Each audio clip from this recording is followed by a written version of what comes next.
Kikay, huwag mo awayin si Ate Kat ko. Saan ganda? Saan ganda dito? Diba? Yan, number 1 point yan. Tignan mo kung paano ka nagsasalita, Esmeralda. Tapos sabi mo, Sir David, maaaring di masyadong unawa ang comment sa ano. Masyadong pinagtatanggol. Oh, wala naman kami sinasabi. Ito ang nag-brought out. Tapos pangatlo, sabi mo, hindi maganda ang Ate Kat ko, kung Bella Flores. Masyado kang nahalata dito na, okay, dami ka na nga, pero masyado mong ina-admit si Cathy 7-Eleven na wala namang mambabasa kanya dito. No? Tapos sasabihin mo, ano sabi mo, kontrabida lang role si Bella Flores, nilimakeupan lang siya para tumapang, para ang mukha kasi kontrabida ang role Kikay. Esmeralda, ito sasabihin ko sa'yo ng personal. Si Bella Flores, kaibigan niya ng lola ko. Mabait yan. At nakita ko na yan sa personal. Pero ang sinasabi ko, matapang ang mukha niya. Hindi ko pa nga sinasabi na minimake-upan siya para maging kontrabida. Matapang ang mukha niya kasi yun ang karakter niya.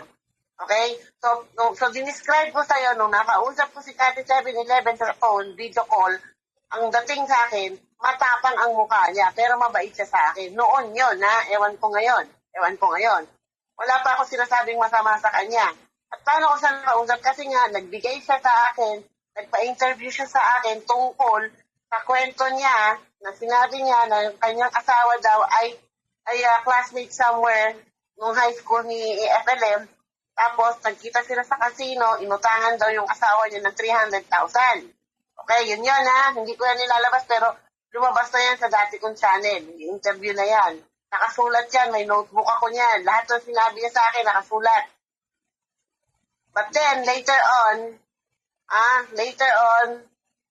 earlier this year, nalaman ko, lahat ng sinabi niya ay pawang kasinungalingan. Ngayon, kung mali yung sinasabi ko, sige, magpa-interview ka uli sa akin sa Ate Cathy 7-Eleven. Di ba, ribat mo.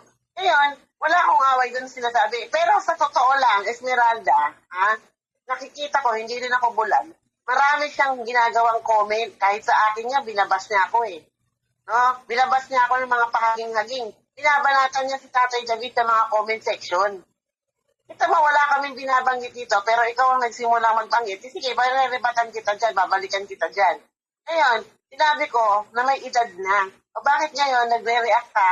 Sir David, karamihan dito sa community na ito ay middle age na. Logic lang, Esmeralda. Sige nga, sino ba dito ang nasa 18 years old? Ano bang community meron tayo? Sa tingin mo, mag-a-attract ka ng 18 years old dito na lahat ng mga ganung edad nasa Fortnite, nasa game platform? Diba? Itong community natin, puro mga chismosa, puro sawero. Puro balahura. Yan ang community natin. Whether you like it or not, yan tayo. Ngayon, nasa atin na lang kung paano natin dadalhin yung sarili natin. So, bakit masyado kang defensive? Totoo naman. Doon sa kabila, ang mga instigera, yung mga matatanda, yung mga chismosa, Wala naman nagko-question sa'yo kung kapatid mo si Ate Kate. Ate ko rin ang tawag ko sa kanya, pero bakit masyado ka namang defensive? Wala namang nagbo-brought out ng issue tungkol sa kanya. By doing that, by writing those comments, masyado mong pinapahalata. Diba? Isipin mo nga, Esmeralda, ikaw ba yung gumagawa ng mga video na nagduduktong-duktong ng mga video, nagpaparody ng mga video? Ikaw ba yun? Wala namang kumukontra dito eh. Actually, welcome siya kung gusto niya pumunta rito. Pero, i-justify niya yung mga sinasabi niya. Hindi maganda. Hindi maganda yung mga sinasabi niya. Ngayon, kung himod-pwet ka sa kanya, wala tayong magawa. Ganyan ka talaga.